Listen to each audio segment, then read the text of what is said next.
we had Trevor Timm, director of the Freedom of the Press Foundation.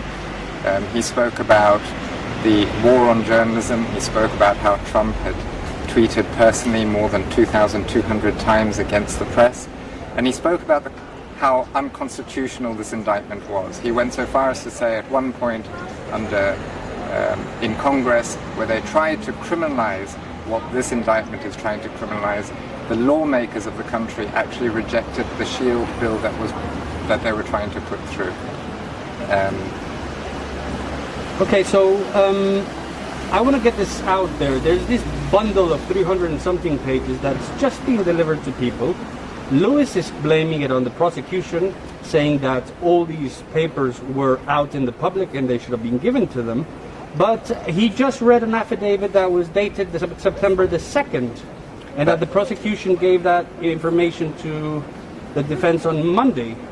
That is the way that he's trying to rattle the witnesses. He quite often uses these sorts of tactics that say, are you a lawyer? And then asks them lots of legal questions when they say they're not. With Trevor Timm, in fact, he studied law, so he was able to come back and very well so. That is, it's a tactic. It looks like bullying. You get the impression that it's done for an external audience. Yeah, and he's also been using these hypotheticals that worked extremely well on the witness yesterday, not so much today.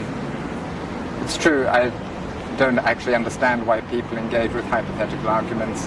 At the end of the day, a hypothetical argument won't carry much weight when it comes down to fact, but these are expert witnesses, they're not fact witnesses.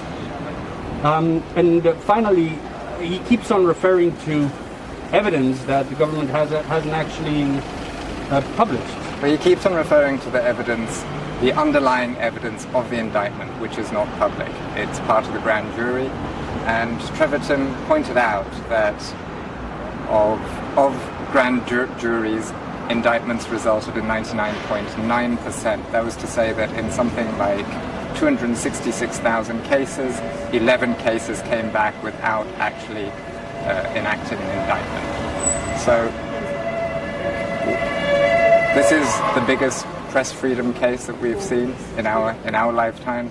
The fact that all the underlying evidence is not public is unusual.